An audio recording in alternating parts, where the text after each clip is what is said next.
Hello, everyone. The COVID-19 pandemic has dealt a severe blow on our community, our friends, and our neighbors. Nonprofits that are here to keep us safe and strong have done their best to adapt to what we are calling a new normal, and Akron Community Foundation and our fund holders have rallied to support their efforts in the 6 months following the start of this health crisis. So much so that ACF has seen its overall grant making back into the community grow by over 52% compared to the same period last year.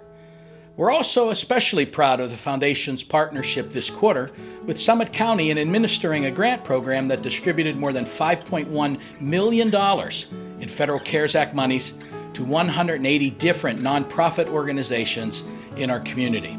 These grants will fund both basic human needs as well as developmental disabilities and provide support to arts and cultural organizations that have been so significantly impacted by this pandemic. Nonprofits receiving grants include Access Shelter for women and children facing homelessness, Birthing Beautiful Communities, North Akron Community Development Corporation, Tri-County Jobs for Ohio Graduates, and Bounce Innovation Hub. Links Community and Family Services, which operates a number of community-focused programs in the Middlebury neighborhood, will receive a grant to help adapt to pandemic-related guidelines. Another grant recipient of the Summit County COVID-19 Emergency Relief Program is Proyecto Raíces, a nonprofit that supports Hispanic and Latinx youth and their families in the greater Akron area. In addition to transitioning to virtual programs this year, the agency has focused on educating local youth on ways to stay safe during the pandemic, along with advocating for health equity due to the lack of representation with a Hispanic Latino background among local medical staff. I wanted to say that due to the pandemic, our youth and families are very stressed. We are very grateful to the Akron Community Foundation for all your help.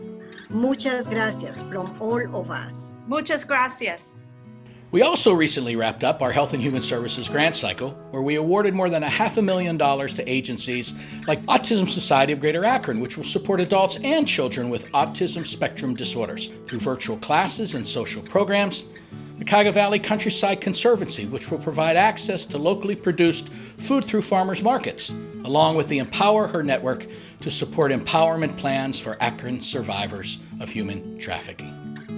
Charity, a first-time ACF grantee, will receive funds to provide furniture and other household items for Summit County youth who age out of the foster care system. I went to Summit County Children's Services and decided that their greatest need at that time was support for these youth, and we started collecting furniture and other household goods and donating them to the youth with the referral of a social worker. We'll be able to strengthen our service delivery program and provide more positive and lasting change. Grace House, which is creating a new hospice care facility in North Hill that will offer free services to those who can't afford it, will receive a grant to help the agency develop its organizational structure while the physical facility is being constructed. In all, our board of directors approved more than $8.1 million in grants this quarter, an all-time quarterly record in the 65-year history of Akron Community Foundation.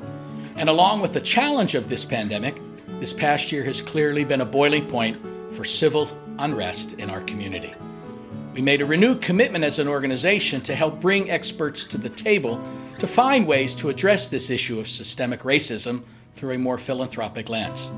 In November, we partnered with the ADM board, as well as with the PEGS Foundation, to bring together 50 community leaders to virtually brainstorm approaches and possible solutions to promote racial equity and justice in our community.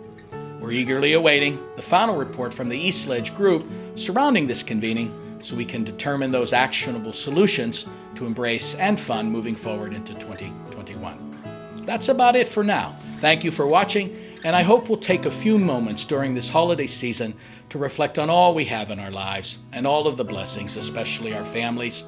Stay safe, everyone, and we look forward to seeing you and connecting in 2021.